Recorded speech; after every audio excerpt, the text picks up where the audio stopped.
Antes da gente falar sobre um pouco da titulação, a gente vai relembrar como que é a estrutura desse aminoácido. O aminoácido é sempre composto de um carbono central ligado a um grupamento carboxil, ligado a um grupamento amino, ligado a um hidrogênio e um grupo R. Esse grupo R representa a minha cadeia lateral. Essa é a estrutura básica de um aminoácido. O que vai alterar sempre vai ser a cadeia lateral. Ela vai se alterar em tamanho, em carga, em estrutura, e o que vai influenciar os diferentes tipos de aminoácidos que a gente tem. A gente conhece que na literatura existem 20 tipos de aminoácidos, e esses 20 tipos de aminoácidos se diferenciam apenas nesse grupamento R, que é o que vai dar a característica ao aminoácido e vai definir ele dentro de uma classificação de seu grupo. Quando a gente olha para a glicina é um aminoácido que está no grupo dos apolares alifáticos. Apolares porque ela não consegue interagir com a água e alifático porque ela não apresenta anel aromático no seu grupamento R. A glicina apresenta a estrutura básica de um aminoácido, que é composto de um carbono central, um grupamento carboxil, um grupamento amino, um hidrogênio e na sua cadeia lateral ela também apresenta um hidrogênio. Isso faz com que a glicina seja um aminoácido mais simples dentre todos os aminoácidos e garanta flexibilidade nas proteínas que a tem. Para iniciar a titulação de aminoácidos, é importante a gente falar de uma característica que os aminoácidos apresentam, que são seus grupamentos ionizáveis. A gente tem que o aminoácido pode apresentar dois grupamentos ionizáveis, como no caso da glicina, ela apresenta um grupamento amino e um grupamento carboxil são ionizáveis. E a gente pode ter um terceiro grupo ionizável, que é quando minha cadeia lateral apresenta carga. A gente tem aí os aminoácidos como a lisina, a histidina, que elas vão apresentar carga nessa cadeia lateral e esse grupo vai ser ionizado. Antes da gente começar a falar da própria titulação, algumas regras são importantes e devem ser levadas em conta. A primeira é que o aminoácido, ao ser titulado, ele tem que estar com a sua estrutura totalmente protonada.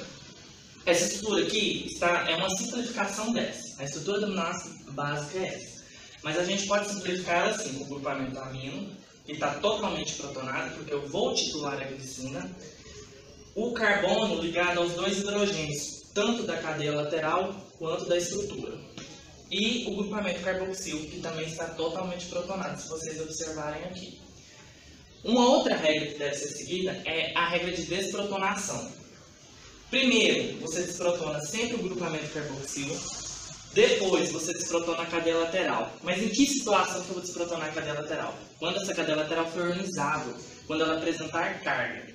E depois eu vou desprotonar o grupamento amino. Então, essas duas regras são principais para você entender a titulação de aminoácidos. Primeiro, que a estrutura desse aminoácido começa totalmente protonada, tanto no grupamento amino quanto no grupamento carboxil, e se a cadeia lateral for ionizável. E a segunda é que ele segue uma regra de desprotonação. Eu desprotono primeiro o carboxil, depois eu desprotono a cadeia lateral e depois eu vou desprotonar o grupamento amino. Caso a estrutura do aminoácido não apresente cadeia lateral ionizável, que a gente vai ver ela aí principalmente presente nos aminoácidos carregados positivamente e negativamente, a gente já desprotona o carboxil e logo desprotona o grupamento amino. Muito bem. Então, ao iniciar a titulação de aminoácido, a gente vai adicionar uma base, com que de acordo com esse aminoácido vai sendo adicionado base na solução, ele vai começar a perder seus prótons, ele começa a desprotonar. Então aqui a gente tem o gráfico de titulação, que ele vai fornecer essa ordem de desprotonação e essas informações como os valores de pK, valores de faixa tampão, valores do ponto isoelétrico, mas que a gente vai falar com mais calma agora, nesse momento. Então, como eu havia dito, o aminoácido ele começa totalmente protonado. Protonado no grupamento carboxil e protonado no grupamento amino. A minha cadeia lateral, neste caso, da glicina, não vai estar protonada porque ela não apresenta carga, ela não é ionizável. Quando a gente fala ionizável, essas cadeias ionizáveis, desses aminoácidos, elas podem agir como ácido base. Por isso que a titulação de aminoácido é tão importante para o conhecimento de vocês. Então, ao iniciar a titulação de aminoácido, como eu havia dito, a gente começa com a estrutura totalmente protonada. Protonada no carboxil e protonada no amino. Um fato importante que deve ser observado é a carga líquida desse aminoácido nesse momento. Como que eu faço para calcular essa carga líquida? Eu vou observar no aminoácido onde que eu tenho cargas. Como nessa estrutura aqui eu tenho um mais no grupamento amino, eu tenho carga nesse grupamento, a gente fala que a carga líquida nesse momento é carga mais 1. E a carga líquida, vocês vão ver que a gente vai sempre calcular quando o aminoácido apresentar uma única estrutura, uma única forma nessa solução. Então a gente inicia a titulação. Se vocês observarem nesse gráfico, ele vai apresentar pontos específicos, que a gente pode falar que são pontos médios da titulação de cada estágio. Então a gente tem o equivalente de meio, o equivalente de 1, de 1,5, de 2. Esses pontos, a gente pode tratar como pontos especiais, que ele vai apresentar estruturas específicas desses aminoácidos. Então a gente vai iniciar a titulação da glicina. E a gente vai adicionando base, e o grupamento carboxil começa a perder seus prótons, porque a regra de desprotonação é sempre primeiro pelo carboxil. Quando a gente atinge o primeiro estágio, o primeiro ponto médio dessa titulação, a gente encontra que esse aminoácido está de duas maneiras. 50% dele está desprotonado no grupamento carboxil. Então, se vocês observarem, eu tenho a estrutura completa do aminoácido, da mesma maneira. Eu tenho o grupamento amino protonado, totalmente protonado, eu não mexo com o grupamento amino nesse momento. A minha cadeia lateral está intacta, porque ela também não é ionizável, eu também não mexeria nela, seguindo as regras de desprotonação. E o meu grupamento carboxil já perdeu seus prótons. Então, eu tenho nessa estrutura, se eu pensasse numa solução, eu tenho que aqui dentro eu teria o aminoácido dessas duas formas equimolares. Eu tenho ele 50% desprotonado no carboxil e 50% protonado no carboxil. Quando a gente tem frações equimolares dessa estrutura do aminoácido, a gente fala que a gente tem o valor de pK. E a gente pode representar ele como pK1. Toda vez que a gente pensar no valor de pK1, a gente tem que fazer a seguinte associação, que esse pK, ele equivale a 50% da desprotonação do grupamento carboxil, onde que ele vai se encontrar 50% protonado e 50% desprotonado. Isso é automático, então eu pensei no pK1, eu tenho que o pK do grupamento carboxil, onde que ele se encontra 50% protonado e 50% desprotonado. Nesse ponto de pK1, eu tenho que o valor de pK é igual de pH. Então, se eu estivesse analisando um gráfico qualquer que represente o meu valor de pK1, eu tenho que ter o mesmo valor de pH nesse ponto. E aqui eu vou ter a primeira faixa tampão. Então, primeira observação. Se a gente analisar o gráfico inteiro, a gente já vai observar que a gente tem dois pKs, porque a gente apresenta dois grupos ionizáveis. Caso a gente estivesse trabalhando com um aminoácido que fosse com cadeia lateral ionizada, a gente ia ter 3 valores de pK. Mas continuando esse passo a passo, a gente chegou nesse ponto, no primeiro estágio da titulação, no equivalente de meio, a gente verificou que nesse ponto eu tenho frações equimolares da estrutura da glicina, onde que ela está 50% desprotonada no carboxil e 50% protonada no carboxil. Aqui eu estabeleci meu primeiro ponto importante, que é o valor de pK1, que equivale a 2,34, que é igual ao valor de pH. E aqui eu tenho a minha primeira faixa tamponante. Quando eu prossigo a titulação, eu continuo adicionando base, esses grupos ionizáveis continuam a perder seus prótons. Então, quando eu atingo o primeiro estágio, o segundo estágio dessa titulação, no equivalente de 1, eu tenho que esse aminoácido está totalmente desprotonado no carboxil. Então, nessa solução, se eu estivesse analisando ela agora, o aminoácido estaria totalmente protonado no grupamento amino e totalmente desprotonado no carboxil. Minha cadeia lateral e meu hidrogênio da estrutura se mantém da mesma maneira. Se eu for fazer o cálculo da minha carga líquida, como eu havia falado, eu considero as cargas que eu tenho nessa estrutura. Como eu tenho uma carga uma carga positiva, uma carga negativa, é aquela ideia. Se eu tenho R$1, eu vou e gasto ele, eu vou ficar com nenhum, né? Então, vale esse mesmo entendimento. Eu tenho uma carga positiva e uma carga negativa, que vai se anular. Então, eu falo que a minha carga líquida nesse ponto é 0. Quando eu tenho carga líquida 0, eu defino um outro ponto muito importante, que é o ponto isoelétrico. O ponto isoelétrico, então, para nós, pode ser definido como o momento que a estrutura do aminoácido apresenta carga líquida 0. Nesse ponto, eu tenho que o meu valor é de 5,97. Se eu prosseguir essa titulação, eu vou atingir outro estágio de equivalência, que é o 1,5, e eu tenho que, a partir do ponto de equivalência 1, eu já iniciei a desprotonação do meu grupamento amino. Quando eu atingo o equivalente de 1,5, eu tenho a estrutura que meu aminoácido está totalmente desprotonado nos seus grupamentos carboxil, mas eu tenho 50% protonado no grupamento amino e 50% protonado no grupamento amino. Ou seja, se naquele momento eu pensava que pK1 era 50% desprotonado no carboxil e protonado, o pK2 para a gente também vai representar a desprotonação de 50% do glutamato amino, onde eu vou ter nessa solução 50% da estrutura protonada e 50% da estrutura desprotonada. Então nessa solução eu tenho essas duas formas desse aminoácido. E aqui eu estabeleço o pK2, porque quando eu tinha 50-50, eu não estabeleci o valor de pK, é igual se a gente pensar, se eu estivesse titulando um ácido. Quando eu tenho frações equimolares do ácido e da base conjugada, eu tinha o valor de pK. Então essa é a mesma associação equivalente para a titulação de aminoácidos. Então a gente tem aqui no ponto de pK2, eu tenho essa estrutura 100% desprotonada no carboxil, 50% desprotonada no amino e 50% protonada no amino. Veja que em nenhum momento a gente citou cadeia lateral, porque nesse caso ela não é ionizada.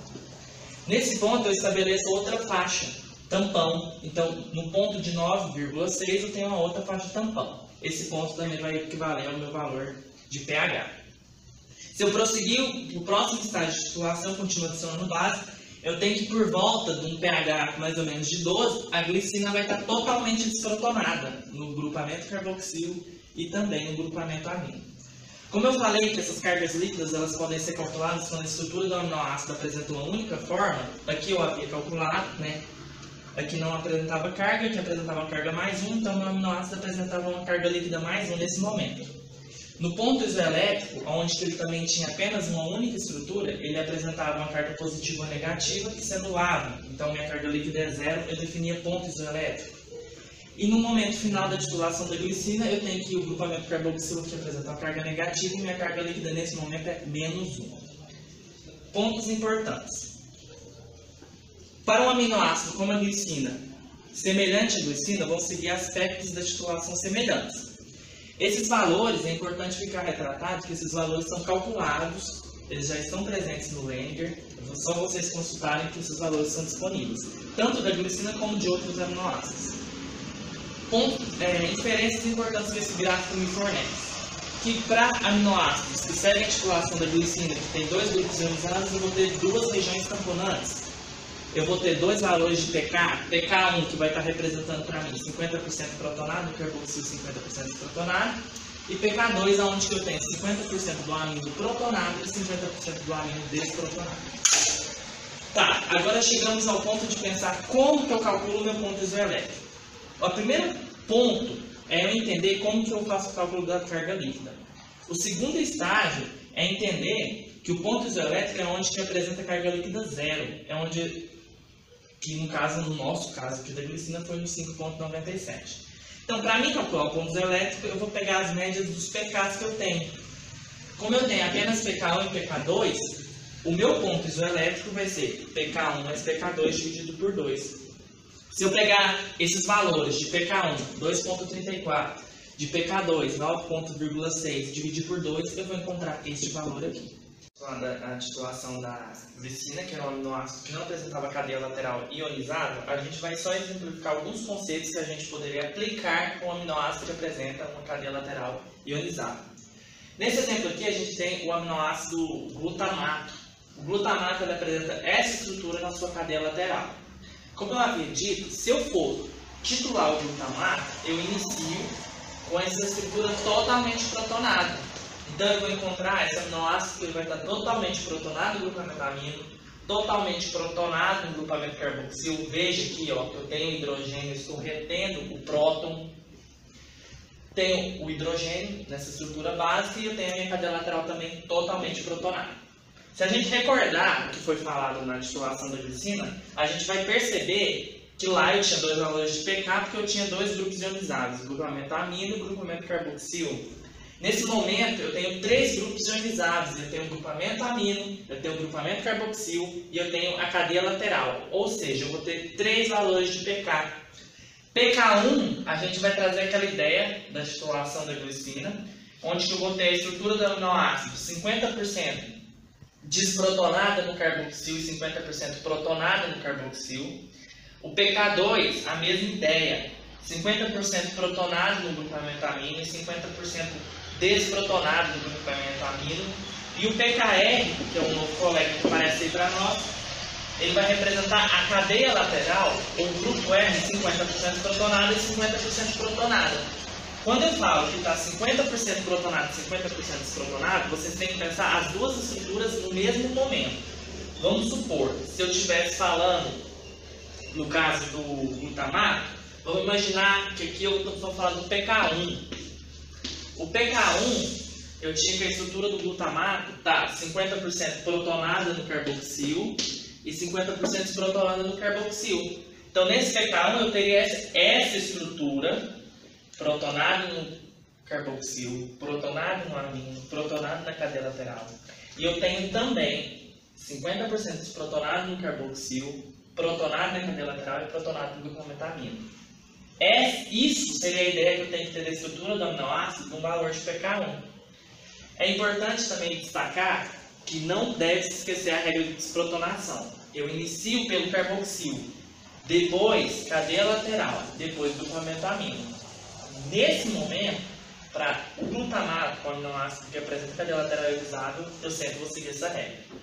No caso lá da glicina, que a gente estava falando de um aminoácido que tinha apenas 2 grupos ionizados, a gente vai só protonar e desprotonar o grupamento carboxil e glutamatamino. Então, a gente estabeleceu que aqui eu tenho 3 valores de pK. Eu vou ter o valor de pK1, onde eu tenho 50% protonado no carboxil e 50% protonado. O valor de pK2, onde eu tenho 50% protonado no glutamatamino e 50% desprotonado no carboxil. E o pKr, que é 50% do grupo R protonado e 50% desprotonado. A gente pode simbolizar agora, aqui nesse momento, como que o glutamato vai estar no pK2. Então, se a gente lembrar, a regra de desprotonação falava que eu começo aqui, no carboxil, cadeia lateral e depois grupamentamino. Se eu estou lá no PK2, quer dizer que eu já passei da cadeia lateral. Então, ou seja, essa cadeia lateral minha vai estar desprotonada. Certo? Para a gente seguir aquele mesmo raciocínio. O meu grupamento carboxil também vai estar totalmente desprotonado. E o meu grupamento amino vai estar 50-50, porque essa é a ideia que eu tenho que ter de PK2. Então eu vou ter 50% protonado e 50% desprotonado. Essa seria a minha estrutura no valor de PK2. Eu já passei do valor de PK1, então eu tenho grupamento carboxil desprotonado, eu tenho cadeia lateral desprotonada em ambas as estruturas, e eu tenho grupamento amino, 50% protonado e 50% desprotonado. Esse seria a representação do PK2. Se a gente pensar no PKR, a gente tem que o grupamento carboxil vai estar totalmente desprotonado e o meu grupamento da cadeia lateral vai estar 50% protonada e 50% desprotonada. É essa a ideia que eu tenho que ter. Como que eu vou definir o ponto isoelétrico para aminoácido carregado, como no caso do glutamato? A gente está falando especificamente agora do glutamato. A gente vai ter que olhar na estrutura do aminoácido o momento que eu encontro carga líquida zero. E, como eu falei, você vai pegar o que é positivo com negativo e vai fazer esse cálculo. Agora a gente vai representar graficamente como seria essa titulação do glutamato. Importante a gente não pode esquecer que a estrutura do aminoácido sempre inicia totalmente protonada.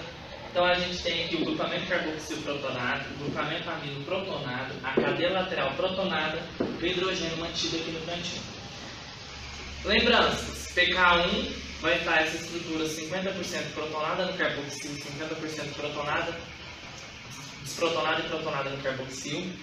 PK2 vai estar representando o pK do grupamento amino, vai estar 50% protonado e 50% desprotonado. E o PKR, lembrando, é quando eu tenho a cadeia lateral 50% protonada e 50% desprotonada. Então aqui eu tenho esse aminoácido, que é o glutamato, ele está totalmente protonado, e aqui eu inicio a titulação. Conforme eu fui adicionando base, no primeiro estágio eu atinjo o PK1, porque esse aminoácido vai estar de duas maneiras, como eu já havia dito. Se a gente pensar na estrutura desse aminoácido, ela vai se encontrar com o grupamento amino protonado em ambos, com o grupamento carboxil desprotonado em 50% e protonado em 50%, e a cadeia lateral totalmente protonada, porque até o momento eu estou iniciando a desprotonação e eu tenho que seguir aquela regra. Primeiro disprotono carboxil, depois cadeia lateral, depois glutamato amino. Então, no PK1 aqui eu vou ter a estrutura do glutamato desses dois Gs. 50 protonado e 50 desprotonado no carboxil. Conforme eu continuo essa adição de base, eu atingo outro ponto, outro estágio, que é no equivalente de 1, e eu tenho que o glutamato apresenta essa estrutura, na qual eu desprotonei totalmente meu grupamento carboxil, minha cadeia lateral está protonada, eu não mexo nela, e o grupamento amino também está protonado. Se eu for calcular o somatório da carga líquida aqui, vocês vão observar que eu só tenho apenas uma carga positiva ou negativa. Ou seja, aqui eu vou ter meu ponto isoelétrico, porque minha carga líquida é zero. Se eu fosse calcular a carga líquida no momento que eu inicio a titulação, eu vejo que eu tenho uma carga positiva, então minha carga líquida aqui seria mais 1. Aqui não, carga líquida zero, então quer dizer que eu tenho meu ponto isoelétrico. Uma informação importante é que para o glutamato, o ponto isoelétrico representa a região tamponante desse aminoácido. Conforme eu continuo a titulação, eu atingo o equivalente de 1,5 e eu vou atingir o PKR. É o momento no qual o meu grupamento carboxil está totalmente desprotonado, a minha cadeia lateral está 50% protonada e 50% desprotonada, e meu grupamento amino está totalmente protonado, porque eu não mexo nele. Esse vai ser o estágio do PKR. Eu continuo, prossigo essa titulação, eu atingo o equivalente de 2, e aí eu vou atingir um outro ponto importante que vai ser no equivalente de 2,5, que é o meu PK2, na qual esse aminoácido vai estar totalmente desprotonado do carboxil, totalmente desprotonado do grupamento da cadeia lateral e 50% protonado no grupamento amino e 50% desprotonado no grupamento amino. Se eu prosseguir a minha titulação, eu vou ter lá por volta do 12, por ali, a finalização da titulação do glutamato, onde ele vai estar 100% desprotonado no carboxil, 100% desprotonado na cadeia lateral e 100% desprotonado no grupamento amino. Então, o que eu posso tirar de informação desse gráfico? Que ele vai apresentar 3 valores de pK, pK1, que é o pK do carboxil, pKr, que é o pK da cadeia lateral, pK2, que é o pK do grupamento amino. Outra informação importante é que ele vai fornecer uma região tamponante, que é a região que equivale ao ponto isoelétrico.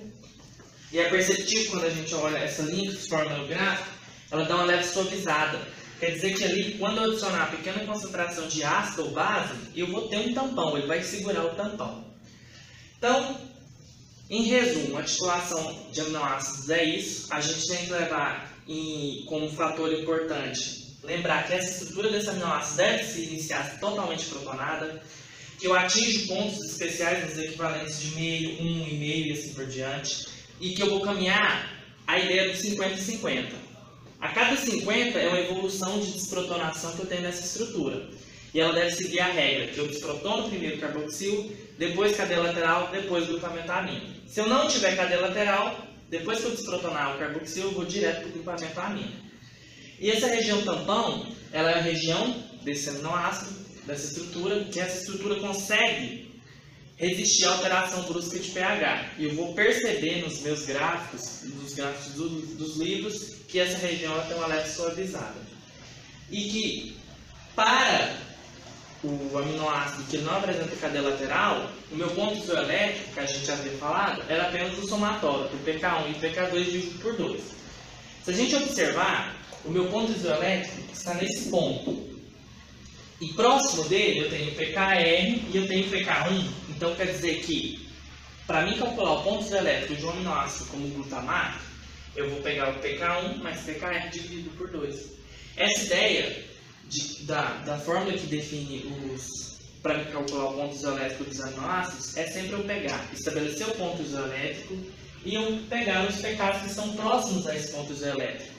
Como eu estou aqui entre o PK1 e o PKR, eu vou pegar os dois e dividir por 2. Se eu estivesse falando de um aminoácido carregado positivamente, a gente ia perceber que o ponto isoelétrico dele ia dar mais ou menos em torno desse local aqui. E que meu ponto isoelétrico para o aminoácido carregado positivamente seria o PK2 mais PKR dividido por 2. Então, pessoal, é isso. Titulação de aminoácidos e até a próxima aula.